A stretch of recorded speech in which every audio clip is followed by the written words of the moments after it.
Hey everybody, this is your spoiler warning for X-Men 97. It will be spoiled for you if you have not seen it yet. It is 10 episodes. If you have not seen all 10 episodes will be discussed in great detail. And these are their stories. Dun dun. Enjoy the podcast. TNMP, the Nerdy Misfit Podcast, with your hosts, Connor O'Neill and Matthew Hughes.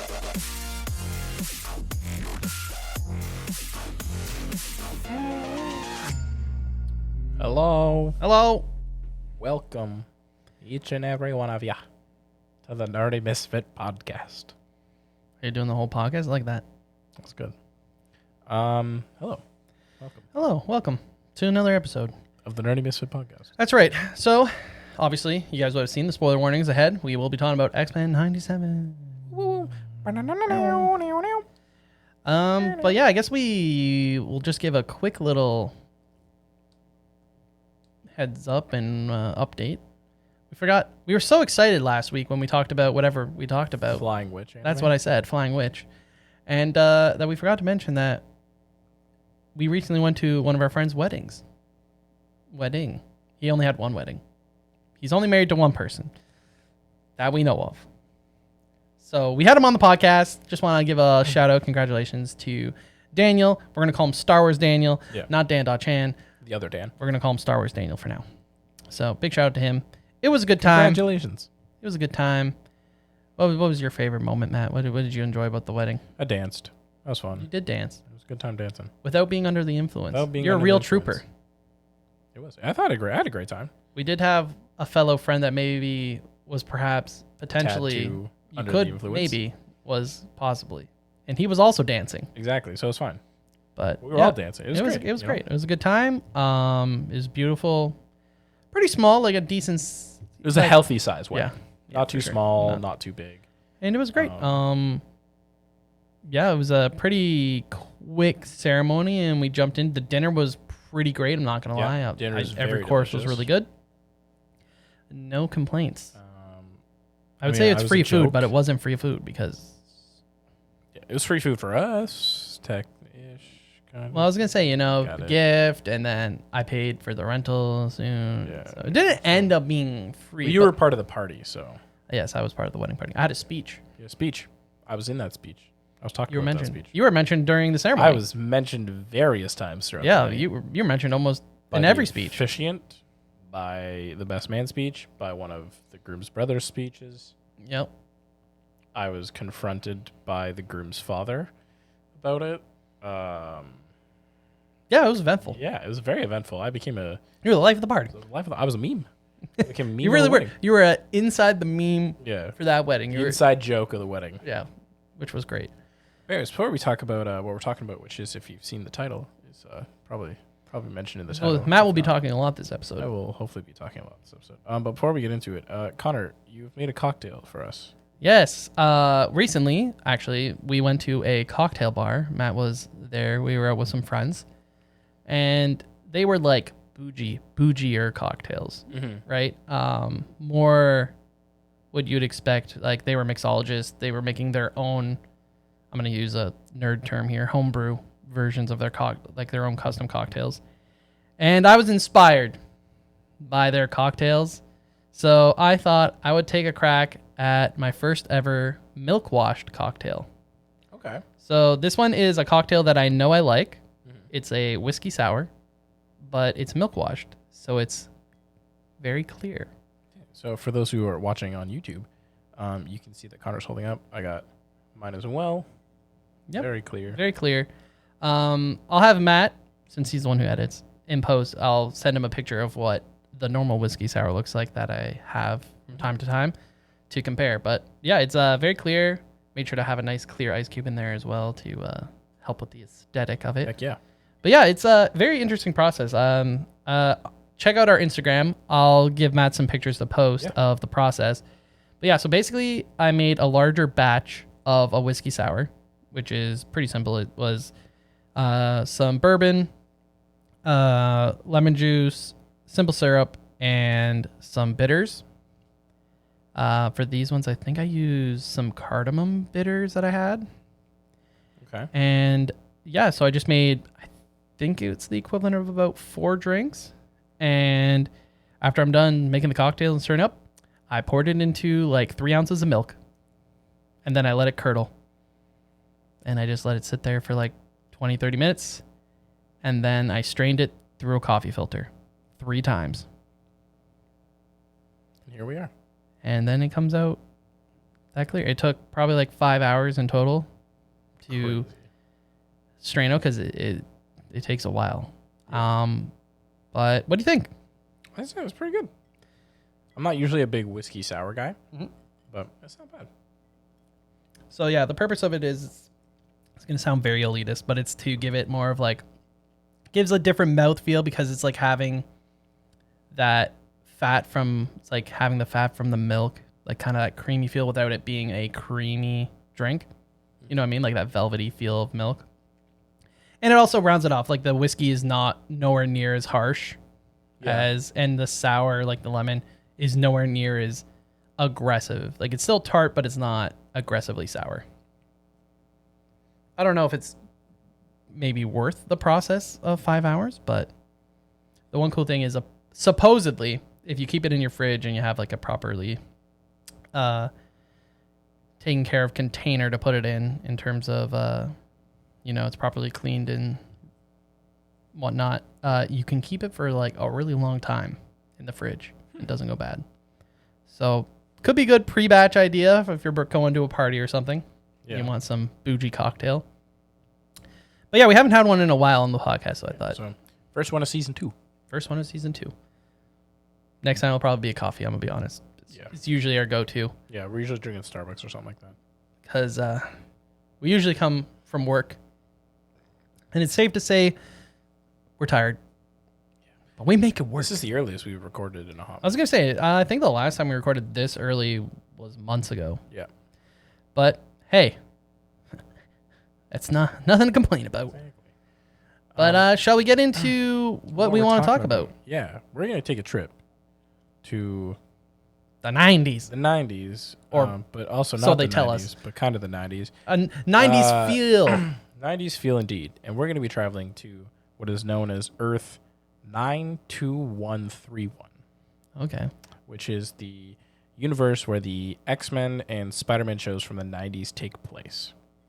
So obviously, recently a show on Disney Plus called X-Men 97 came out, which takes place in 1997. Or in theory, I should say. Takes place... It is the X-Men. It is, takes place 1 year after the finale of the original X-Men show, which concluded in 96. So for the people that maybe have not seen the original X-Men, how many stories, how many are there original stories within the X-Men animated series? Are there comic book stories? There was versions that were adapted. They did adaptations of their own version of Days of Future Past, but made it their own. They did the Phoenix Saga. They've done Apocalypse storyline, stuff like that. They did the whole Angel to Archangel. They did plenty of stories. So they covered some massive stories. Yeah. Whether panel per panel or in their own way. Yeah. But I have not watched the X-Men show in a long time. But you own it. But I own it on DVD, and obviously all of it's on Disney Plus. And after watching X-Men 97, the temptation to go back and watch it all is very much there. What happens at the end of the original animated series? At the very end, it said that Charles Xavier is dead to the public, and in reality, he goes with the Scar Empire. Yep. From what I can remember, and they kind of talk a little bit about it in the actual show. Yeah, they do have a recap at the very beginning of the first episode. Yeah. I thought they did a pretty good job of recapping throughout the series. Yeah, Xavier leaves with Elandra to her ship on the Shi'ar homeworld. Yeah. All right, and Xavier's I feel like it's worth noting that we've been doing the podcast for over 100 episodes now, but we did discuss our favorite DC animated content before, and we even said in that episode that we hoped Marvel would step it up with some animated content. That one, the MCU was feeling a bit, I guess, burnout for a lot of people, or even just the quality hasn't been feeling quite up to what people expect, which could be related also to burnout. Maybe people are just feeling that way because they're tired of it. Yeah. But I remember we literally said, I wish there was more Marvel anime content that we said we could be like, oh, I really love this Marvel animated film or animated series because XXXXY. And here we are. And here we are. Because I just remember we were talking about all the Batman and the Justice League. Yeah, there's a lot of good content. We're more for teen, adult, like young adults, right? Where it's not necessarily for kids. There's a lot more violence, profanity, etc. And I would say that X-Men 97 kind of is a big home run. Agreed. I think, too, when you compare it to, like, the only other modern animated Marvel stuff would be What If, but this was its own entity, and it did a good job of having that reminiscence feel of the X-Men 90s show while still hitting it with modern. Yeah, and it wasn't targeted towards kids, which is, I guess it wasn't totally out there. Kids could totally watch it. Yeah. But it does. The X-Men in general have a lot of very mature, controversial, a lot of mature themes, a lot of mature overarching elements to the X-Men in general. Yeah. But yeah, it was just, I think they nailed it, and I think I speak for everyone. I say maybe don't overdo it with now that they have this success, but still put time in. But maybe we can get a little more. Season 2's already been confirmed. So. But I mean, not just X-Men. Maybe we've talked about it literally last week. Potentially, we had Spider-Man, Iron Man of the 90s as well. But even just maybe an example would be, why not just do a animated movie for the original Civil War or other really popular Marvel storylines? Similar to what DC's been doing. Exactly, like similar to DC, where obviously we're not going to get that in the MCU. We've had the MCU version of Civil War. Wouldn't it be cool to see a proper adaptation of it just animated? So hopefully maybe that's a step. This is a step in that direction of, hey, let's start doing other storylines outside of just the nostalgia. Because that's obviously, like you said, they hit the nostalgia card hard, which I feel like was a good way to get a lot of people in initially. Yep. But the storytelling was really well done. The animation was really well done. And honestly, and it wasn't long. It was 10 episodes, and it just felt really... It was solid. It was a cohesive... Decently paced. It was... Yeah. There were... we're going to be nitpicking hard to find things to be negative about, but I think pacing is something we can say perhaps in some of those storylines suffered a bit. Yeah. But I'll let you take it away. We'll go quickly through each episode. Yeah. Matt will do a rundown of kind of important things that happened in the episode, any important points, and then we'll get into a broader discussion of the series as a whole. Yeah. So obviously, like Connor said, 10 episodes. I've made mini summaries for each episode, and I have very spark noted it. So there's stuff that have happened in the episodes that I didn't talk about in these little descriptions. So if you want the full experience, watch the show. Definitely watch the show. Yeah, X-Men 97 episode 1 called To Me, My X-Men. It gives you the full setup. It takes place 1 year after the end of the original show. We are introduced to a new mutant who is kind of out and about, Roberto DaCosta, who in the comics is known as Sunspot, I'm pretty sure. And then we kind of get to see all the X-Men, see how they're looking, see what they've been up to and everything like that. We see a pregnant Jean Grey, and obviously Scott's the father, and Scott and Jean are discussing wanting to leave the X-Men and kind of become parents and kind of retire from the whole shindig. And then the episode kind of ends with Magneto popping up, being like, I have the last will and testament of Xavier, and I own you guys and the school now. I was expecting that to just be made up, like he got some mutant to forge it or something. Something like that. But no, it was legit. Quite legit document. We jumped to episode 2, which is Mutant Liberation Begins. This episode fully introduces Magneto back, kind of taking over the X-Men team, and him on this whole spiel of I want to save humans and mutants. And you're like, so now you want Charles's dream. Now he's gone, yeah. Yeah. And then we introduced to a mini villain called the Executioner, who's a character in the comics. He is using a gun to kind of stun or get rid of mutant abilities. He shoots at Magneto. Storm kind of takes the hit instead, and Storm loses all of her powers. This episode also has Jean giving birth to Nathan. And then at the very end of this episode, it's pouring rain, and there's a knock at the front door of the mansion, and they open it up, and it's Jean Grey. Or not Jean Grey. Wow. Now there's 2 Jean Greys. Then we jump into episode 3, Fire Made Flesh. The Jean Grey that was at the door is actually the real Jean Grey, and the Jean Grey that we've saw the last 2 episodes is in fact a clone of Jean Grey when the comics is made by Mr. Sinister, and they end up going to Mr. Sinister's lab, and the clone Jean Grey becomes a character known as Goblin Queen, which this whole happens in one episode where she goes from a clone of Jean Grey to the Goblin Queen to the end of it being like, oh, I'm fine now, and becomes Madeline Pryor. I can get it more into detail later, but that happens like over a span of years in the comic books. So, but yeah, and while it's all happening, baby Nathan is infected by a techno-organic virus that Mr. Sinister happens, and Bishop, who's been kind of here and there part of the last couple of episodes, decides to take the baby Nathan into the future to try and find a cure. Now, we jump into episode 4, Motendo, semicolon, Life, Death, Part 1, which was kind of like a weird two-parter style episode. First part is the Motendo, which is Jubilee and Roberto get put into some Mojo-verse game. Mojo's a They weird get isekai'd. Isekai, basically, yeah. And then they get out of the game. It's whatever. Meanwhile, Storm finds Forge, who is a character who is an X-Men.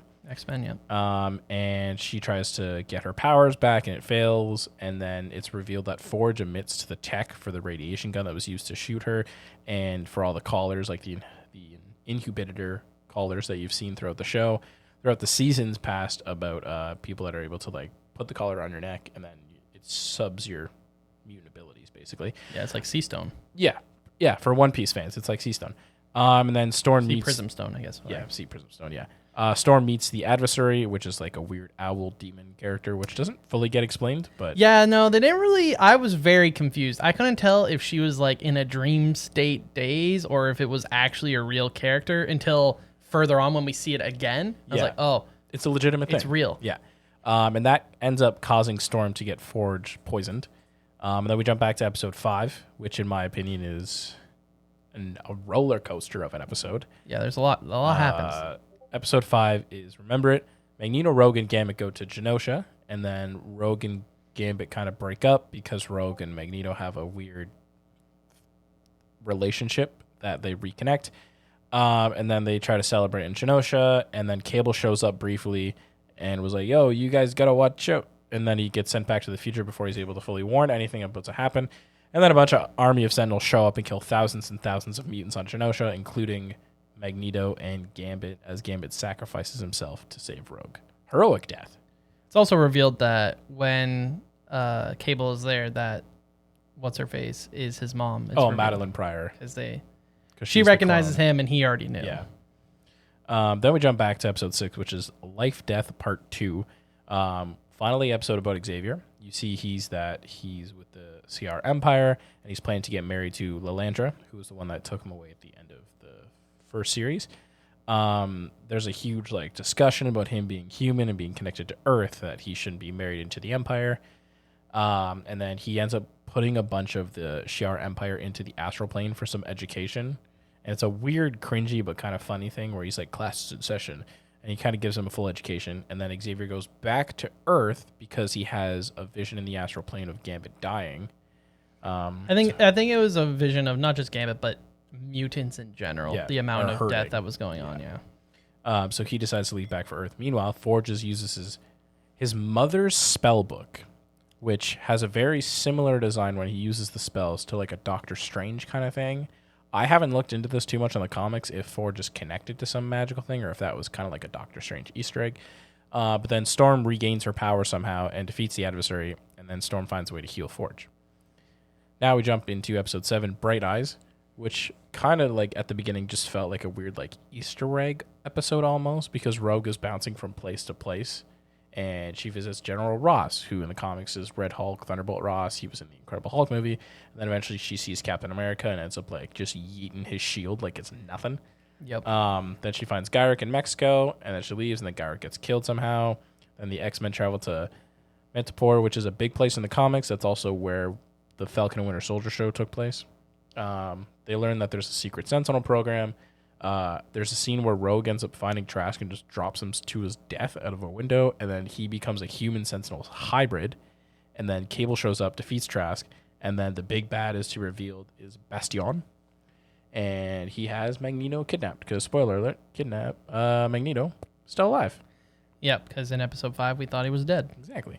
Then we get to the last 3 episodes, which is Tolerance is Extinction Part 1, 2, and 3. Episode 8, Part 1, the world finds out that Xavier is alive, and then Cyclops, Jade, and Cable learn that Bastion is a human-machine hybrid. And then that Prime Sentinels activate around the world. Magneto goes crazy and creates a worldwide blackout. And Xavier returns. And this episode gave me goosebumps at the end because it's just Xavier being like, to me, my X-Men.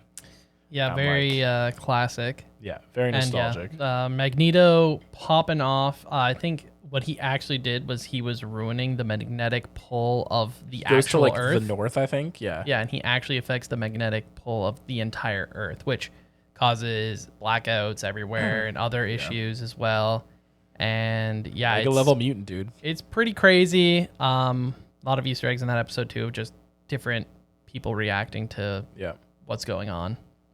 We see a lot of throughout the next 3 episodes, like part 1, 2, and 3. We see Spider-Man pop up, Daredevil pop up, the Avengers pop up, Cloak and Dagger pop up. A lot of good like characters that we've known existed during this time period. Episode 9, Tolerance Extinction Part 2. Rogue and Roberto, aka Sunspot, finally just join Magneto, and it's revealed that Magneto has what's called Asteroid M, which is just where he's chilling now on an asteroid. And the X-Men took one from the Justice League. More or less. The X-Men split up into 2 teams. One team goes to Asteroid M, while other teams battle Sentinels and Mr. Sinister. And then the end of this episode is Wolverine's adamantium basically getting ripped out of his body by Magneto after Wolverine tries to kill Magneto. This has happened in the comics before, and this is also referenced, I think, in X-Men Days of Future Past, the live-action film, where he is basically ripped and thrown into water, and then that whole thing. Like it was pretty pulled from the panel. I think I saw some shorts where they showed the panel. Yeah. Very similar body positioning by Wolverine when it happens. Then we get to the season finale of Tolerance to Extinction Part 3. Xavier takes control of Magneto and restores power to the Earth. Jean becomes the Phoenix again, briefly. We're just going to breeze over that. Yeah, I was going to ask you about that. It's weird because, like, in the comics, sometimes she can just kind of call upon it a little bit because she's, like, one with it, but then it usually Is it because, like, she's had the power, so it's, like, kind of just part of her forever? Kind of. It's up to interpretation.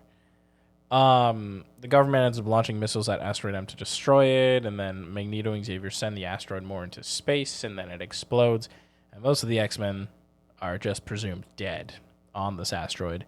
And then we jump 6 months into the future, and Forge is there trying to figure out all the X-Men and stuff, and Bishop pops up and was like, yo, the X-Men are just trapped through time, man. We just gotta go. Classic X-Men. They're not dead. They're just scattered trapped amongst through time, dude. Gosh.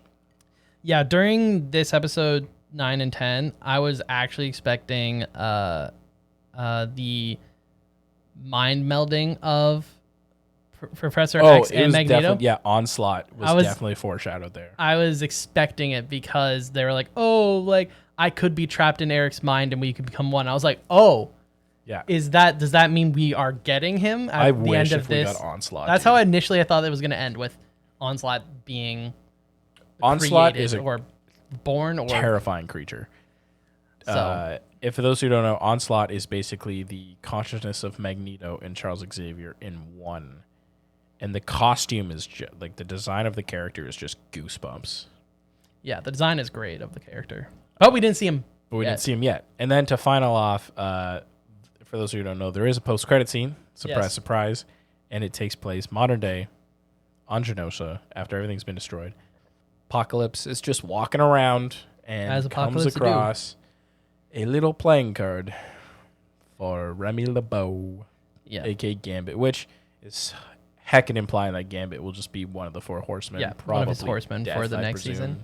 Yeah. Also shows that, well, one, that Apocalypse is present in the present day, even though they're also with past Apocalypse in some of the X-Men that we see. Egypt, yeah. Before he became when Apocalypse. He was known as Unsabanur. And so obviously Apocalypse is going to be a major player in the next season for sure. Different versions of him. I'm sure everyone will be questioning who all of his horsemen will be this time. Yeah. Which I'm pumped for. I mean, Apocalypse is big. Because if you're a stranger to comics, I'm going to tell you something. No one is ever dead. No one is ever dead except for 2 characters in Marvel. Every character, no other character. Well, just one character actually. There's only one character in basically all of Marvel that stays dead, and that's Uncle Ben. That's Ace. Oh, I mean, Uncle Ben. So that's the brief rundown of the episodes. There's also a documentary they put up on Disney Plus called From Their Assembled series, which is the making of X-Men 97. So I watched that, kind of made a couple notes and stuff. It was interesting because they brought back half the cast from the original show to voice some of the characters and stuff. Obviously, some of the characters couldn't come back. The actors couldn't come back because they passed away.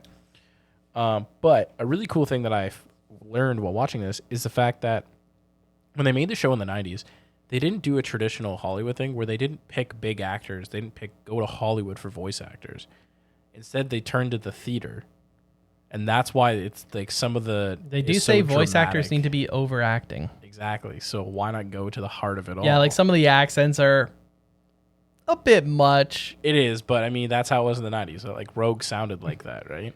Yeah, and I mean, it is. You gotta at least respect the fact that, hey, these characters are from this area. Yeah. So exactly. let's give them the accent for that area. So I at least am like, okay, that's at least kind of cool to see, because it doesn't happen as often as it probably should in voice acting for obviously we watch a lot of Japanese content, which is in Japanese. A lot harder for us to notice dialect change or accent in terms of Japanese. But in English, you would expect it to happen more often than you'd think, but it doesn't happen that often. Yeah, it's mostly everyone just mimicking American accents. Yeah. Like, there's a lot of actors and actresses that are not from America. Exactly. That are big in Hollywood, and you just assume that they had they're just American voices. So it is nice to see people, and obviously like directors, and be like, hey, this character's from this area of the United States. Yeah. Let's try and pay homage to that. Exactly. Origin. With the X-Men 97, when they were creating it, they brought back various people that worked on the show in the 90s, some of the directors, the producers, and was like, hey, what do you think about this? What do you think about that? And obviously, they brought back some of the voice actors. Which is very nice to see. Agreed. I think when it's like a passion project / sequel to a show, you'd want the people that made it originally to approve of it, right? For sure. A lot of they were inspired by the way the original X-Men show was done. So they kind of copied the 2D background style, where the background doesn't really move too much. Yep. They did this probably for about 80% of the show, where the other 20% they move the background around more to help create emotion, really build the characters up, right? Another thing too is when they first shot it and like edited or whatever, right? They end up throwing like a 90s filter over it to kind of give that just slight crisp older TV show feel. Yeah. Which I'm very glad they did, because it almost felt like like it was the next season of the animated series. Yeah. Exactly. Just 20 years later. 27 years later. Another thing that was something I guess we'll be seeing used a lot more often, especially in something like the X-Men, is that they basically kept the term canon event ongoing. Yes, the fixed moment in time. So, yeah, which if you've seen the Spider-Man, the second Spider-Verse movie, yeah, it that was both memed, but also a big impactful part of that movie was that there are certain moments in time that have to happen. Yeah, and basically, obviously, Cable being a massive time traveler, there were moments that he just could not stop. And that's discussed briefly later on throughout the season of him. Like, everything that happened at Genosha, that explosion, people dying, like, that had to happen. Yes. But yeah, do you want to... What are your thoughts on the show overall? Like, I can chat for a while here, but I can go on a little bit more for behind the scenes. The animation studios... I thought the show was good. I mean, there's not much else to say. I mean, it's so highly ranked on stuff like IMDb and whatnot. Yeah, I mean, it was the highest Disney for announced that the first episode had 4 million views worldwide in the 5 days following its release, marking it the second biggest first season premiere for a full-length animated series on Disney Plus since the first season of What If. So that's pretty impressive. I think it's safe to say a lot of people were very excited. Oh, yeah. But yeah, I think there was just a lot. They did a lot of good things where obviously there goes the coaster. Some things were very from the comics, like the Wolverine losing his adamantium and stuff. But it was also nice to see some, I'm assuming more, there was still original content weaved within there. And I just felt like it was done in a way where you couldn't really tell what was comic, or maybe you could if you've read the stories. I don't know if you know this, but Morph is not from the comics. I was going to ask when I was watching it, I was like, I do not recognize this character at all. Morph was made in the show in the 90s originally. Okay. And I don't know how much you remember the show, but Morph was killed off in the first or second episode. Okay. And then he came back later on here and there. But yeah, he is not an original character from the I was comics. going to say, because if he was, he's one of the most broken characters then. Oh, the shapeshifter, yeah. Because based on what they showed, it's not just shapeshifting. He is becoming that thing, whatever he becomes, and has their abilities. Yeah. Because at first, he almost looks identical to Chameleon. Yep, I can see that, yeah. Like his actual look from the 90s Spider-Man, they look the same, only Very Chameleon similar. uses a belt. He's not a mutant. For a second, I was like, are they cousins? Like, what's going on here? But he actually gets the powers of the thing of person he turns into, which seems broken. Obviously, we see him turn into the Hulk, Mr. Fantastic, Fantastic, Quicksilver at one point, and Sauron, and he's running like Quicksilver, and he's like doing a bunch of mini jabs really quickly. Broken character. So that was interesting. Very interesting character. Obviously, we got a lot of Easter eggs towards other characters. Like we mentioned, we saw Peter Parker. We saw Peter Parker with MJ. Which, for those who don't remember, at the end of the Spider-Man animated show, He's searching for MJ. He's searching for Mary Jane. So because another clone. Shocker. Some of these things were just used a lot. It's the 90s, man. He was with MJ and married MJ, but he didn't marry MJ because it was actually all a clone. She was a Hydro clone all along. Bow, bow, bow. Wow, wow, wow. So obviously he found MJ. Yep. Potentially, or that could be him with the Hydro. But here's hoping it's actually MJ. Do you have a favorite episode? Least favorite episode? I wouldn't say there. I think that my least favorite episodes were probably the video game one. Yeah, episode 4. Didn't care for that as much. I think it was did meant to like just kind of build the friendship between Jubilee and Sunspot. Well, and I did like the Jubilee and Sunspot's like rapport and constant going through because they're both young. Obviously, Jubilee through the show is 17 and turns 18 in the show. Yeah. Very young. Sunspot also very young. So I did like that they're both younger and they're building this rapport, you know, kind of have the connection. Obviously, they're both mutants. They both felt like they don't belong, etc. Yep. So I did like that, but I wasn't a big fan of that episode specifically. Favorite episode, though, that's tough. I think my favorite episode is probably episode 5, just for everything that happens. Genosha, Cable, Gambit. Magneto. Well, and it's not just that. Like, you have... Even the first half is dramatic, because you have Magneto's obviously kind of trolling Gambit. Yeah. Because him and Rogue have a thing, I guess. That was a little weird. But I like that. Gambit's like, I'm tagging along. Like the jealous guy. Shari. And then obviously you have the drama of Genosha being like, hey, Magneto, we want you to be essentially the king. And then they're like, and he's like, I'll only do it if Rogue is my right hand. Basically. Yeah. And she says yes to it because she wants to make a difference for mutants. So even all of that is already like, there's a lot going on. Good info, yeah. A lot going on. And then obviously it just gets more and more dramatic as Cable comes, and then we see like the crazy I'm gonna call it a mutant sentinel. The irony. Because get it, sentinels are supposed to kill mutants. And then it was just tragic after that. Gambit's death is insane. Yeah, it was that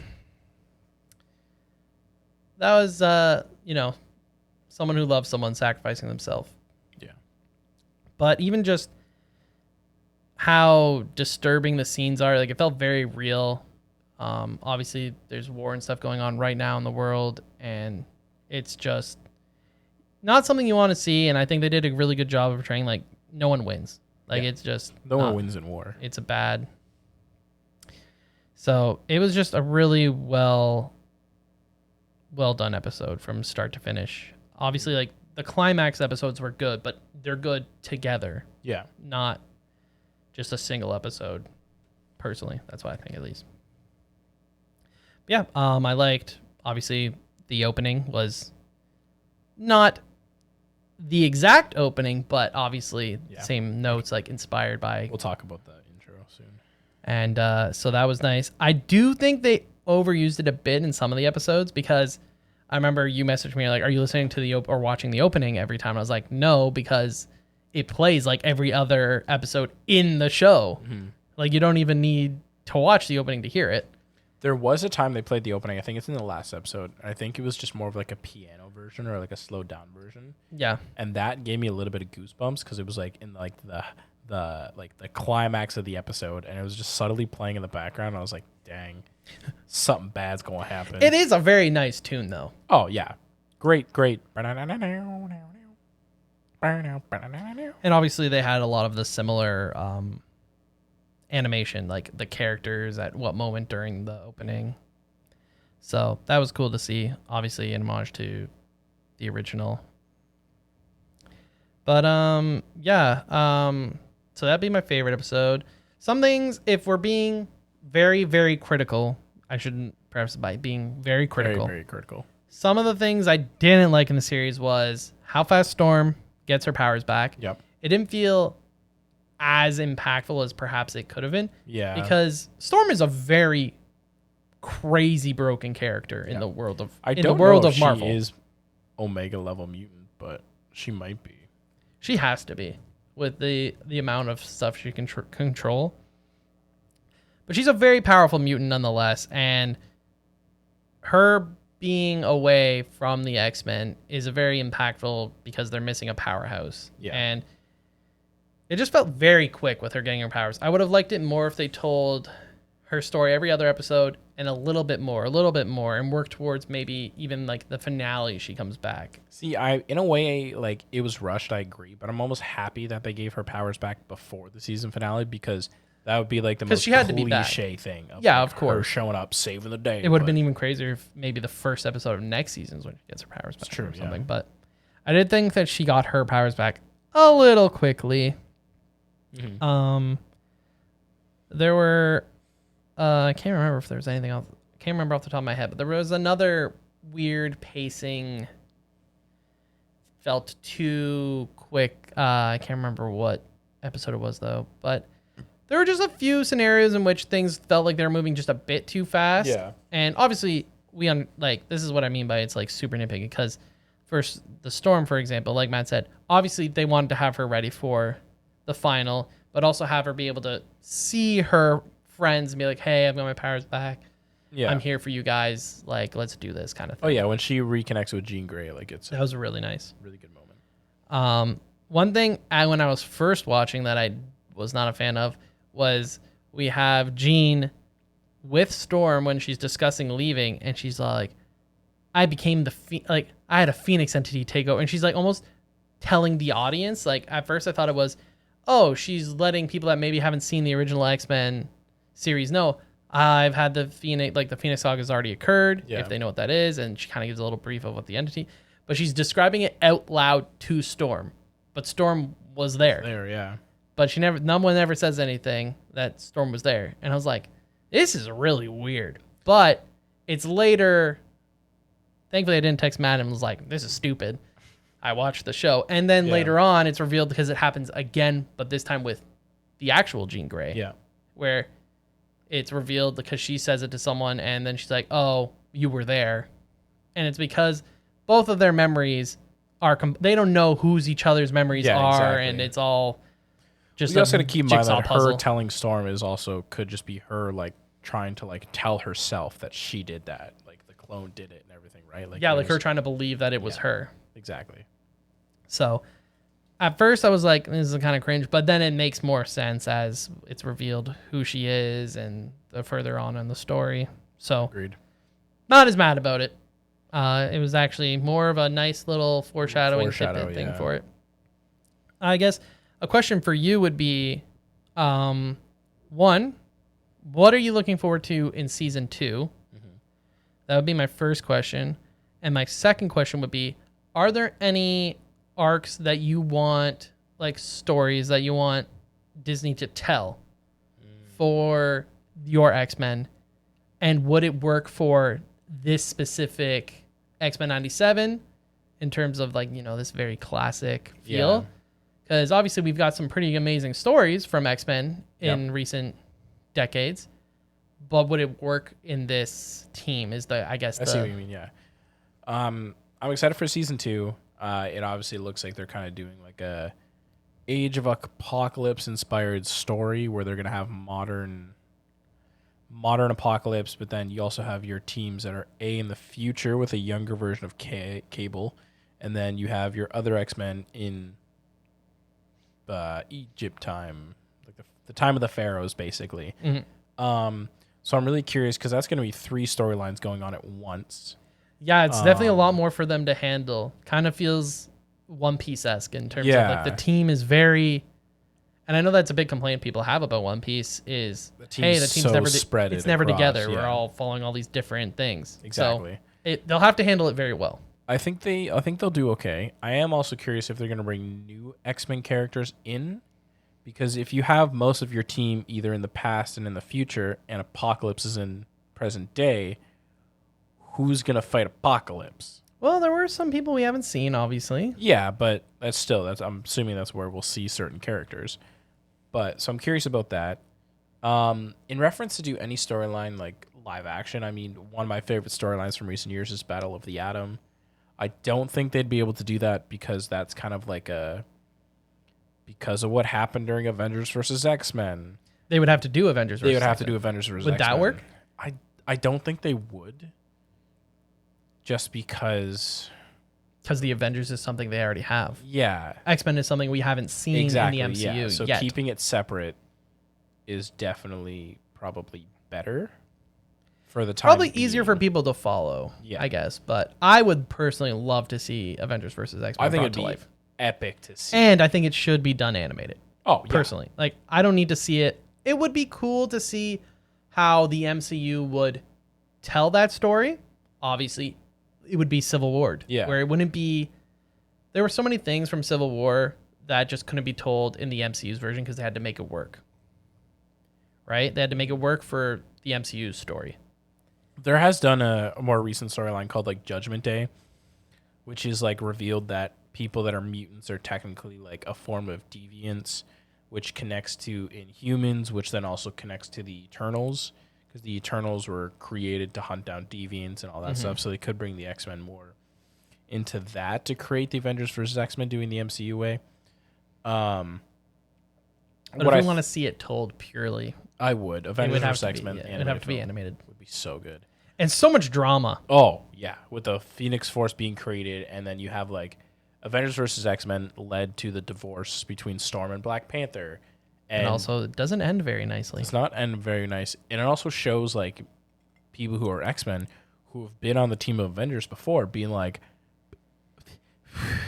where do I go? Like Beast and Wolverine specifically, they've been on Avengers teams in the past. And like, you gotta keep in mind, like Wolverine and Captain America are old friends from the war and stuff like that. And you have like other characters that have known each other for years upon years, and they're just stuck in the middle. I would say it is almost a better Civil War, in my opinion. In a way, the way the story, because of how much more impactful it is. Because Civil War, it's two ideologies of like, hey, I think that heroes should be monitored and you should have to register, and then you have someone who's like, no, this is America.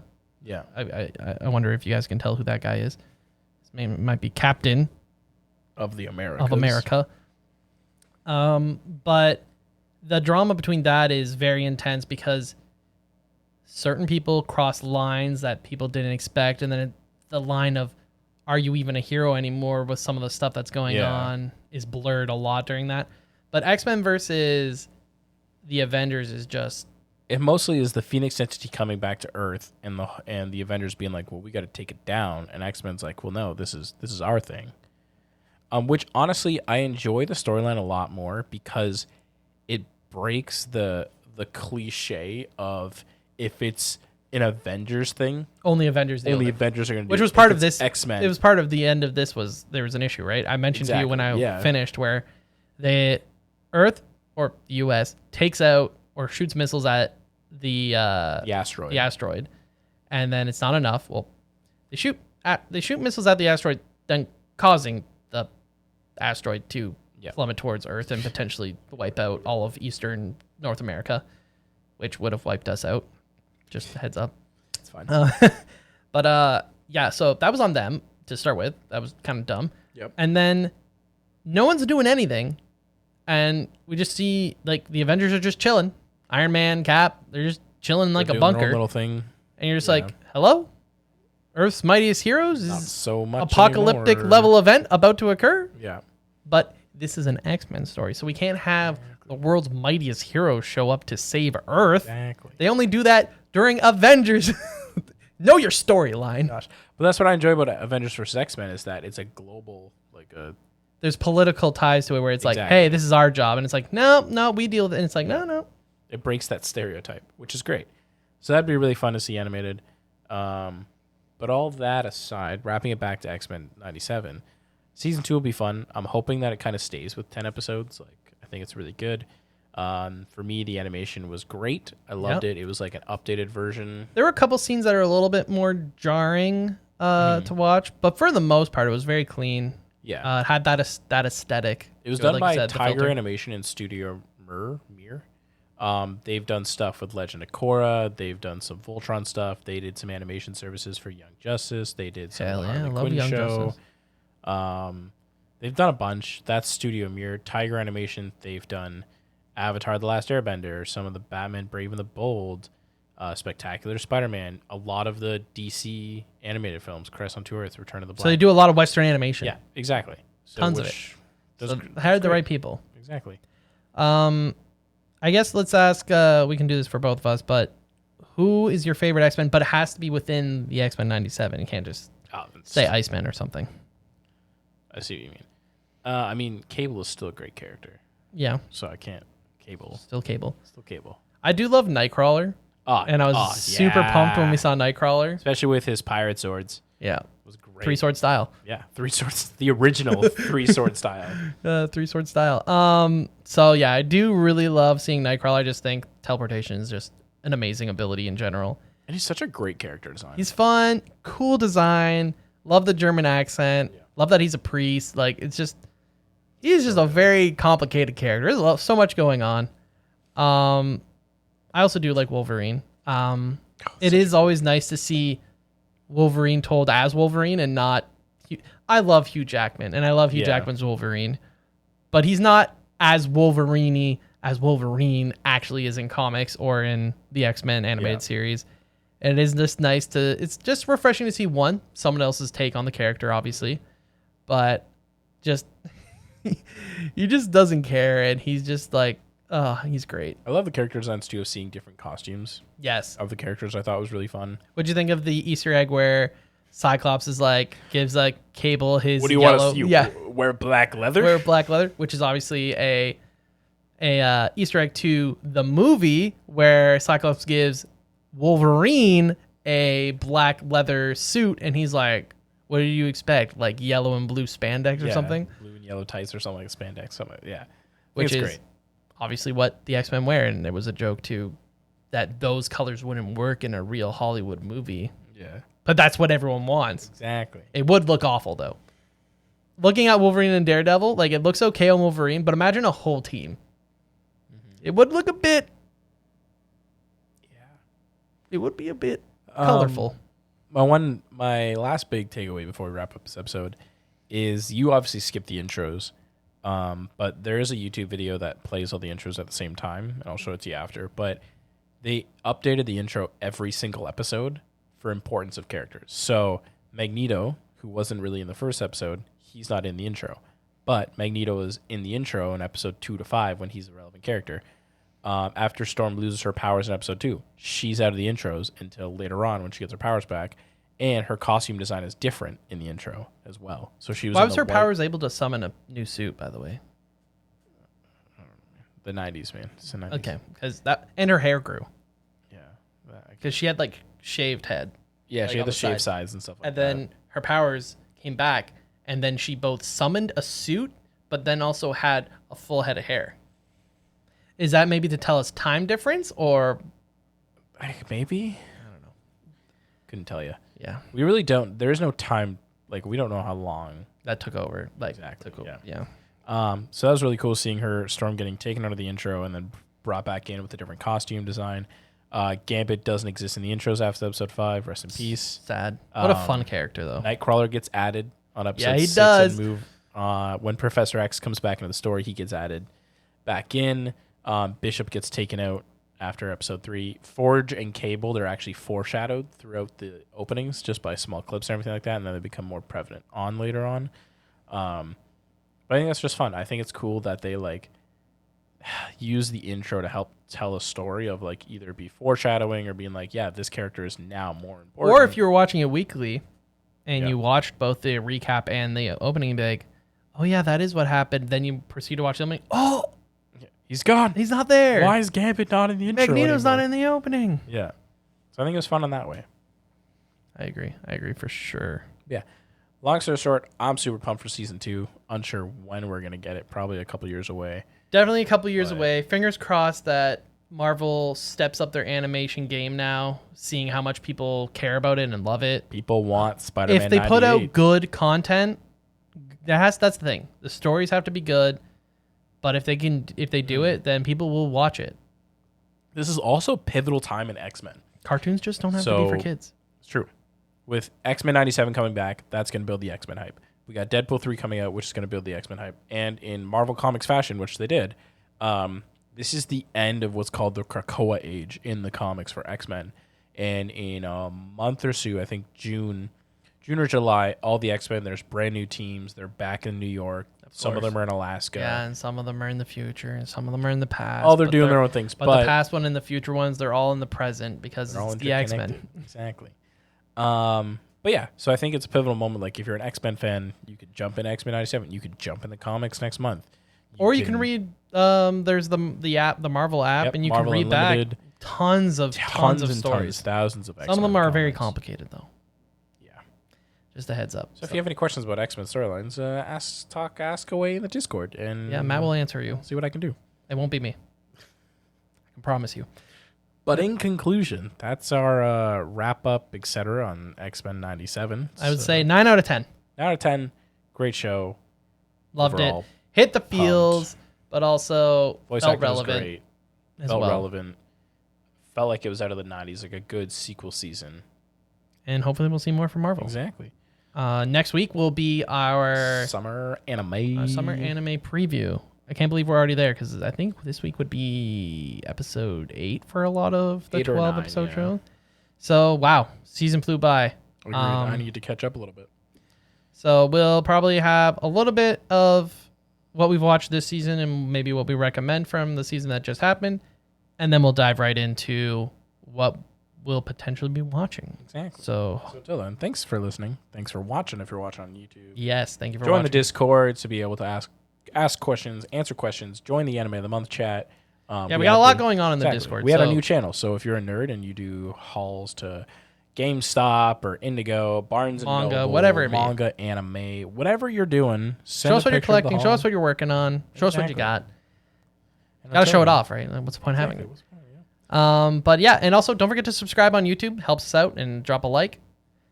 Ring the bell for the notification so you see when the podcast goes live. But if you don't know, we also post the podcast every Wednesday. For if you don't want to Wednesday. ring the bell, it's every Wednesday We've been doing this on all for over 100 weeks on in a all row. podcast platforms and on YouTube. So Heck yeah. So until then, until then, we'll see ya. thank you. Bye. Bye. TNMP, the Nerdy Misfit Podcast. Don't forget to join the island by dropping a follow. Thank you, and see you next week.